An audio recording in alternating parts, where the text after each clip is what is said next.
Hello students, myself Manubhawani. I welcome you in BA Part 2nd English Literature. In this video, we start our new poem that named Rabbi Ben Ezra, composed by Robert Browning. आज हम नई poem start करेंगे जिसका नाम है रबी Ben इज़रा compose, जिसको किसने लिखा है? रॉबर्ट ब्राउनिंग ने। जैसा कि हम करते आते हैं पहले की पोएम्स में भी, सबसे पहले हम आज की जो हमारी वीडियो है उसमें इंट्रोडक्शन रीड करेंगे to the poem and also to the poet और पोएम के बारे में जानकारी प्राप्त देखेंगे कि पोएम के अंदर जो पोइट है ब्राउनिंग है वो क्या एक्सप्रेस करना चाहता है। सबसे पहले तो आपकी ये जो पोएम है रबी बिन इज़रा, ये क्या है? एक ड्रामेटिक मोनोलॉग है। ड्रामेटिक मोनोलॉग क्या है? एक लिटरेरी टर्म है in which the poet speaks as a speaker. क्या बोलते हैं? वो स्पीकर की तरह बोलता है, लेकिन वो स्पीकर पोएट खुद नहीं होता, कोई अदर मैन होता है। जैसे कि किसी अदर मैन की आवाज़ में या अदर मैन की जो फीलिंग है, जैसे कि कोई भी फेमस नाम होगा उसकी फीलिंग्स जो होगी वो पोएट शो करेगा एज अ स्पीकर बनकर, लेकिन पोएट खुद कोई भी बात नहीं करेगा। उसमें पोएट के कोई भी पॉइंट ऑफ व्यू नहीं होंगे। उसमें क्या होंगे? जिस टॉपिक के ऊपर वो पोएम लिखी हुई है उस टॉपिक को अपनी दिमाग कि अपनी तरफ से जो भी बोलने वाला जो स्पीकर है वो बोलता है। तो ये होता है ड्रामेटिक मोनोलॉग। शॉर्ट में मैंने आपको बताया कि ड्रामेटिक मोनोलॉग क्या होता है। ड्रामेटिक मोनोलॉग एक ऐसी टर्म होती है जिसमें जो पोइट है वो एक अदर स्पीकर कि अदर मैन की तरह स्पीक करता है, अपने जो व्यूज़ होते हैं उनको रिफ्लेक्ट करता है अपनी पोएम के थ्रू। तो ये जो आपकी पोएम है रबी बैन इज़रा, ये एक ड्रामेटिक का ही क्या है? एक एग्जाम्पल है। और ये जो रॉबर्ट ब्राउनिंग है ये क्या है? बहुत ही फेमस पोइट थे एलिजाबेथन एज के।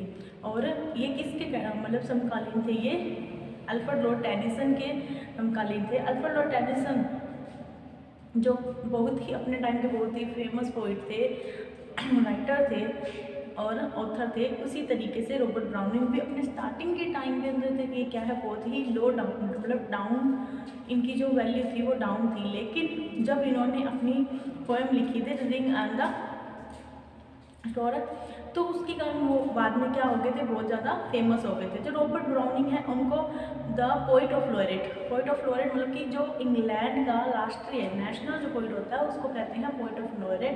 वो पोइट ऑफ लोरेट बनाने के लिए भी इनको प्रेफर किया गया था, लेकिन इन्होंने मना कर दिया था।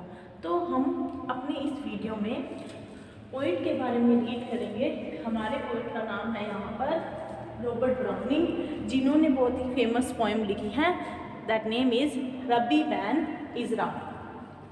तो हम पोएम को स्टार्ट करने से पहले हमेशा की तरह introduction to the poet read करेंगे। इंट्रोडक्शन रीड करेंगे पोइट का। जो हमारे पोइट हैं उनसे रिलेटेड कुछ बातें हैं, कुछ फैक्ट्स हैं, डिस्कस करेंगे। Now let's start. Browning was born at Camberwell on May 1812। जो रॉबर्ट ब्राउनिंग है उनका जन्म कहाँ हुआ था? मई 1812 में कम्बरवेल में हुआ था। एट एन अर्ली एज, अपनी शुरुआती कि एज में, अपनी शुरुआती उम्र में, he was educated by his mother, इनको इनकी माता के द्वारा पढ़ाया गया था। जो इनके फादर थे वो क्या थे? एक बैंक मैनेजर थे। जो रॉबर्ट ब्राउनिंग के फादर थे, जिनका नाम रॉबर्ट ब्राउनिंग ही था, वो क्या थे? एक बैंक मैनेजर थे। और कि ना तो ज़्यादा रिच थे और ना ही ज़्यादा पुअर थे, मिडिल क्लास के थे। और इनकी जो मदर थी वो क्या थी? उनका म्यूज़िक में बहुत ज़्यादा इंटरेस्ट था। तो इसके कारण कि जो इनके पिताजी थे, पापा थे, वो क्या थे? स्लेवरी को नापसंद करते थे। स्लेवरी जब इनका जन्म जाना हमें पता है, स्लेवरी नौकरशाही थी। तब क्या था? नौकरशाही थी इंग्लैंड में। तो इसके जो फादर थे वो नौकरशाही के बिल्कुल खिलाफ थे। और इनकी मदर थी जो वो क्या थी, म्यूजिक में इंटरेस्ट रखते थे। इनको क्या था, स्कूल जाने में कोई दिलचस्पी नहीं थी। जो रॉबर्ट ब्राउनिंग थे उनको स्कूल जाने में कोई इंटरेस्ट नहीं था, इसलिए इनकी जो स्टार्टिंग की जो एजुकेशन है इन एट द अर्ली एज, जो इनकी शुरुआती जो आयु थी उसमें इनकी एजुकेशन, इनकी जो स्टडी है वो किसने करवाई थी, मदर ने करवाई थी। बाद में एक ट्यूशन मास्टर इनके लिए कर दिया गया था, मतलब कि लाया गया था, जो इनके पिताजी की, मतलब इनके फादर की, रॉबर्ट ब्राउनिंग के फादर की एक पर्सनल लाइब्रेरी थी। इनको बुक रीडिंग का, आर्ट्स में बहुत ही ज़्यादा इंटरेस्ट था, तो इन्होंने क्या है, अपनी एक अलग से लाइब्रेरी बना रखी थी इनके फादर ने, जिसमें 6000 से भी ज़्यादा बुक्स थी, और वो भी रेयर बुक्स थी। तो उन जो लाइब्रेरी में बुक्स थी उन्हीं के द्वारा इनको पढ़ाया गया था, अपने ट्यूशन मास्टर के द्वारा। और छोटी सी एज में अबाउट 16 और 17 की जो थी, इन्होंने स्पेनिश, इटालियन, इंग्लिश और भी कई फ्रेंच और भी भाषाएं अच्छे से सीख ली थी। तो इनका क्या था, इंटरेस्ट तो था, स्टडी में इंटरेस्ट नहीं था, और स्कूली लाइफ में कोई इंटरेस्ट नहीं था, लेकिन इनका इंटरेस्ट लिटरेचर में। और जैसे कि हम देखते हैं, इनकी मदर ने जो इनको क्या है, किसकी तरफ, म्यूजिक की तरफ इनका जो ध्यान था उनको खींचवाया था, क्योंकि इनके फादर और मदर दोनों ही लिटरेरी लाइफ से बहुत ही ज़्यादा अटैचमेंट थी इनके पेरेंट्स की। इसके कारण इनकी जो अटैचमेंट है लिटरेचर से वो बनी थी शुरू की उम्र में ही। उसके बाद रीड करते हैं, he was contemporary of Alfred Lord Tennyson. यहाँ पर मैंने अल्फ्रेड लॉर्ड टेनिसन का शॉर्ट नेम राइट कर दिया है, A.L. टेनिसन। ये किसके कंटेम्पररी थे? कंटेम्पररी का मीन्स होता है समकालीन, मतलब कि जब अल्फ्रेड लॉर्ड टेनिसन का टाइम था, अल्फ्रेड लॉर्ड टेनिसन बहुत ही फेमस रहे थे, उस टाइम पे ये क्या थे, उनके समकालीन थे। Browning has keen interest in literature. जो ब्राउनिंग है उनका बहुत ही ज़्यादा इंटरेस्ट था किसके अंदर, लिटरेचर के अंदर। जैसे कि मैंने बताया, मदर और फादर की इनहेरिडिटी के कारण इनको इंटरेस्ट बना था लिटरेचर में, क्योंकि इनके फादर लिटरेचर से अटैच करते थे, उनको बुक रीडिंग का, आर्ट्स में इंटरेस्ट था, और इनकी मदर का म्यूजिक में था। तो दोनों का कॉम्बिनेशन इनके अंदर आया और इनका बहुत ही ज़्यादा लिटरेचर के अंदर इंटरेस्ट बन पाया। He was famous for his dramatic monologue। अब मैंने आपको बताया कि ड्रामेटिक मोनोलॉग क्या होता है। ड्रामेटिक मोनोलॉग में मैंने आपको बताया है कि ऐसी पोएम्स जिसमें क्या होता है, स्पीकर होता है, लेकिन वो स्पीकर पोएट खुद ना होकर अदर कोई मैन होता है, और अपने वो पॉइंट ऑफ व्यू किसी सब्जेक्ट मैटर पर हमें बताता है, हमसे बात करता है रीडर से। तो ये था, ये अपने ड्रामेटिक मोनोलॉग के लिए बहुत ही ज़्यादा फेमस थे Robert browning. He was famous for psychological study of characters through his dramatic monologue. और ये किसके लिए फेमस थे? अपने ड्रामेटिक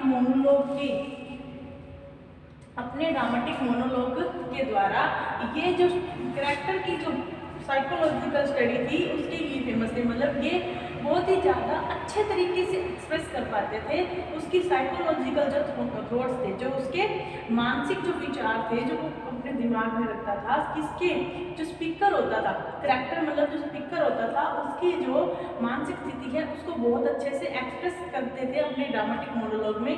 उनके कारण क्या था, इनका ड्रामेटिक मोनोलॉग बहुत ही ज़्यादा फेमस था।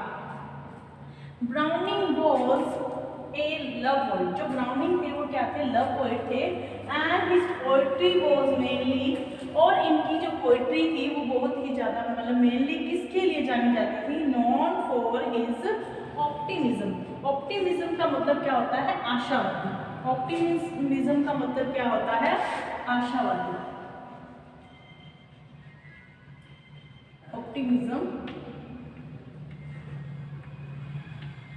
आशावादी, मतलब कि इनकी जो पोएम्स होती थी वो क्या होती थी, आशावादी होती थी। जैसा कि हमने आपकी लास्ट वीडियो में गोइंग के बारे में रीड किया था, गोइंग फिल्म लाके की, वो क्या थे, पैसिमिस्टिक थे पोएट। लेकिन जो रॉबर्ट ब्राउनिंग है वो क्या है, एक ऑप्टिमिज्म में इनका विश्वास है, आशावादी ये पोएट थे। इन 1838 he went to Italy and after his return from there he met 1838 में ये कहाँ गए थे, इटली गए थे। वहाँ से आने के बाद अब मेरे को कोई आपको ये मतलब मेरा कोई ये नहीं है कि इनको इटली जाए या इंग्लैंड जाए, लेकिन मेन पर्पस क्या है ये बताने का। तो इटली गए थे, जब वो वापस वहाँ से आए तो ये किससे मिलते हैं, एलिजाबेथ ब्रंटी से मिलते हैं, एलिजाबेथ से मिलते हैं जो कौन थी, इनकी फ्यूचर वाइफ थी। Who was his future wife, जो इनकी बाद में क्या बनी थी, उनसे अफेयर स्टार्ट हुआ था एलिजाबेथ से और बाद में वो उनकी वाइफ बन गई थी। लेकिन जो ये एलिजाबेथ थी ये इनसे 6 इयर्स बड़ी थी, मतलब 6 साल बड़ी थी रॉबर्ट ब्राउनिंग से, और एक मास्टर ऑफ स्लेव्स के बेटी, मतलब कि जो स्लेव ओनर थे उनकी बेटी थी। जो एलिजाबेथ थी वो क्या थी, एक स्लेव ओनर, मतलब कि नौकरशाही के ही एक बहुत ही बड़े, मतलब कह सकते हैं हम सहायक कह सकते हैं, या उनके पिता थे वो क्या थे, एक नौकरशाही आदमी थे, उनकी बेटी थी। Who was his future wife बता दिया, and also more famous poetess of that time than Browning। और वो जो ब्राउनिंग की जो वाइफ थी एलिजाबेथ, ये क्या थी, ज़्यादा फेमस थी उस टाइम, किससे, अपने टाइम, मतलब कि जो एलिजाबेथ जो एज चल रही थी उससे वो अपने जो हस्बैंड था ब्राउनिंग उससे ज़्यादा फेमस थी। इसके बाद जो इनके पिताजी थे, मैंने बताया एलिजाबेथ के जो पेरेंट्स थे, मतलब कि पापा थे वो क्या थे, नौकरशाही के थे, और रॉबर्ट ब्राउनिंग क्या थे, नौकरशाही के विरुद्ध थे। और ये जो एलिजाबेथ है ये भी क्या है, नौकरशाहों की बहुत ही बड़ी आलोचक थी, क्रिटिक्स थी, जबकि ये खुद भी क्या थी, उसी मतलब कि जो स्टैंडर्ड था उसी से ये बिलोंग करती थी, लेकिन फिर भी ये क्या थी, स्लेवरी को डिसलाइक करती थी। इसलिए मतलब कि जो उसके फादर थे, किसके, एलिजाबेथ के जो फादर थे वो इनकी मैरिज के लिए तैयार नहीं थे। तब इन्होंने सीक्रेटली मैरिज की थी, सीक्रेट मैरिज की थी इन्होंने, और 10 सालों के बाद जब इनकी बहुत ही बढ़िया मैरिड लाइफ चल रही थी तब एलिजाबेथ की डेथ हो जाती है और रॉबर्ट ब्राउनिंग अपने बेटे के साथ लंदन में शिफ्ट हो जाते हैं। तो ये थी इनकी लाइफ के बारे में रीडिंग। जो पोइट थे हमारे रॉबर्ट ब्राउनिंग, उनकी पर्सनल लाइफ और उनकी जो प्रोफेशनल लाइफ है उसके बारे में हमने डिस्कस किया। इसके बाद इनके फेमस वर्क, रॉबर्ट ब्राउनिंग के फेमस वर्क्स क्या हैं, हम इनके ड्रामा देखें। अगर रॉबर्ट ब्राउनिंग के हम ड्रामा देखें तो उसमें फेमस हैं पीपा पासेस, ये इनके नाम हैं ड्रामा के। First is Pippa Passes, second is King Victor and King Charles, and third is a Soul's Tragedy. ये तो क्या थी, इनके ड्रामा थे। इसके बाद हम पॉलिटिकल अचीवमेंट देखते हैं इनकी, क्योंकि ये क्या थे, स्लेवरी के बहुत ही बड़े क्रिटिक थे, तो इनकी कहीं ना कहीं पॉलिटिकल अचीवमेंट तो होनी थी। तो इनका करेंगे dramatic lyrics, second hand the Inn album, and third is man and women. ये यहाँ पर मैंने कुछ ये वर्क्स आपको बताए हैं ताकि आपको लर्न करने इजी रहे। इनके अलावा भी इनके बहुत ही ज़्यादा फेमस वर्क रही हैं। एक बार हम फिर से इसको रीड करेंगे। Robert Browning was born at Camberwell on May 1812। जो रॉबर्ट ब्राउनिंग है उनका जन्म कॉम्बरवेल में हुआ था मई 1812 में। एट एन अर्ली एज, अपनी शुरुआती जो मतलब उम्र थी, he was educated by his mother, तब इनको इनकी माता के द्वारा पढ़ाया गया था। He was contemporary of Alfred Lord Tennyson. ये किसके समकालीन थे, ये अल्फ्रेड लॉर्ड टेनिसन के टाइम के पोइट रहे हैं। Browning has keen interest in literature. जो ब्राउनिंग है उनका बहुत ही कीन का मतलब होता है गहरा या तीखा, तीखा मतलब कि बहुत ही गहरा इंटरेस्ट था किसके अंदर, लिटरेचर के अंदर।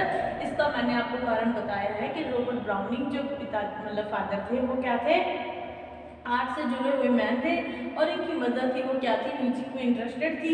इसीलिए according to heredity he was also interest in literature, इसलिए क्या था ये लिटरेचर में इंटरेस्ट रखते थे। और इन्होंने जो अपनी पोएम है वो अपनी फर्स्ट पोएम 19 एज में अपनी फर्स्ट पोएम पब्लिश करवाई थी, लेकिन इनको पब्लिशर नहीं मिल रहा था कोई। जब इन्होंने अपनी फर्स्ट पोएम की कलेक्शन लिखा था तब इनको पब्लिशर नहीं मिला था। बाद में इन्होंने जो अपनी बुक्स थी वो डिस्ट्रॉय कर दी थी, उनको ख़त्म कर दिया था। और इनके जो फादर थे वो क्या थे, इनके बहुत ही बड़े सपोर्टर थे। बाद में वो क्या करते थे, खुद ही इनकी बुक्स को स्पॉन्स करते थे, मतलब कि खुद ही इनके स्पॉन्सर बन गए थे, इनके पापा थे था। और एक बात और आपको नोटेबल है कि जो रॉबर्ट ब्राउनिंग है, जब तक उन्होंने शादी नहीं की, मतलब कि एट द एज ऑफ 34, जब ये 34 एज के होती है, at the age of 34 he was fully dependent on his parents। 34 साल की उम्र तक तो ये अपने मम्मी पापा मतलब कि अपने पेरेंट्स के ऊपर ही डिपेंड रहे थे, लेकिन सेल्फ डिपेंड कब बने थे, जब इनकी मैरिज होती है किनसे, एलिजाबेथ से। तब ये जाकर क्या हुए थे, कुछ सेल्फ डिपेंडेंट हुए थे। तो इनके पिताजी ने क्या था, खुद ही स्पॉन्स करते थे इनकी लिटरेचर को, इनकी लिटरेचर राइटिंग को। उसके बाद हम रीड करते हैं, ही वॉज मतलब कि जो ब्राउनिंग है, browning was famous for his dramatic monologue. जो ब्राउनिंग है, जो रॉबर्ट ब्राउनिंग है, वो अपने ड्रामेटिक मोनोलॉग के लिए ही फेमस है। ड्रामेटिक मोनोलॉग आपको समझ आ गया है कि ड्रामेटिक मोनोलॉग क्या होता है। ये आपकी लिटरेरी टर्म में भी है आपके सिलेबस में, इसको भी हम अच्छे से डिफाइन करेंगे हमारी एक वीडियो में। Browning was mainly a love poet. जो ब्राउनिंग है वो मेनली क्या है, एक लव पोइट है।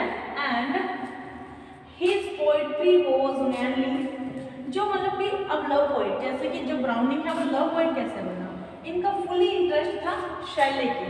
जो पीबी शैले हैं उनके, पीबी शैले एक बहुत ही अच्छे पोइट हैं, उनके मतलब कि क्या थे, ये उनसे बहुत ही ज़्यादा अट्रैक्ट हुए थे। पीबी शैले से बहुत ही ज़्यादा जो थे ये अट्रैक्ट हुए थे, और पीबी शैले की जो मतलब लाइन थी उसी को उन्होंने फॉलो किया था। पीबी शैले भी क्या थे, एक रोमांटिक पोइट थे, एक लव पोइट थे, उन्हीं को इन्होंने क्या है फॉलो किया था। और पीबी शैले की तरह ये भी क्या बन गए, एक लव पोइट बन गए। और इनके जो वर्क में हमें क्या मिलता है, ऑप्टिमिस्टिक व्यू इनके मिलते हैं। और पीबी शैले के लिए इन्होंने एक उनकी अप्रिशिएट करने के लिए उनकी प्रशंसा में एक बुक भी लिखी थी, लेकिन उसके बहुत ज़्यादा व्यूअर्स नहीं हुए थे, उनके बहुत ही ज़्यादा मतलब कि जो ब्रॉड मतलब कि जो कस्टमर थे वो ज़्यादा नहीं हुए थे, उनको रीडर नहीं मिल पाए थे। लव पोइट है ये। एंड हिज पोइट्री, और इनकी जो पोइट्री थी वॉज मेनली, वो मुख्य रूप से नोन फॉर हिज ऑप्टिमिज्म, वो आशावादी, अपनी आशावादी प्रकार के कारण इनकी जो पोएम्स थी वो ज़्यादा फेमस थी। इन 1838 1838 में ही वेंट टू इटली, वो इटली गए। And after his this return, और वहाँ से वापसी में, फ्रॉम देयर, वहाँ की वापसी में, तब ये ही मैट एलिजाबेथ, तब वो किससे मिलते हैं, एलिजाबेथ से मिलते हैं, who was a lady who was his future wife, जो उनकी क्या बनती है, भविष्य में इनकी वाइफ बनती है, और इनसे 6 years बड़ी थी, एल्डर थी। एंड इन्होंने क्या कर ली थी बाद में, सीक्रेट मैरिज थी इनकी, क्योंकि इनके जो पेरेंट्स थे, एलिजाबेथ के पेरेंट्स थे, वो इनकी मैरिज से क्या थे, ना खुश थे, और इनके मैरिज के बिल्कुल ही अगेंस्ट थे। ऑल्सो मोर फेमस, जो ये एलिजाबेथ थी ये बहुत ही मतलब कि उनसे ज़्यादा फेमस थी, पोइट्स थी ऑफ दैट टाइम, उस टाइम के, देन ब्राउनिंग। ब्राउनिंग की तुलना में जो एलिजाबेथ है वो ज़्यादा फेमस थी। इसके बाद इनके हम फेमस वर्क देखते हैं, ड्रामा थे इनके रॉबर्ट ब्राउनिंग के, Pippa Passes, King Victor and King Charles, Soul's Tragedy. और इनके पॉलिटिकल इंस्ट्रूमेंट में अदर वर्क हम देखते हैं dramatic lyrics, the Inn Album, Men and women.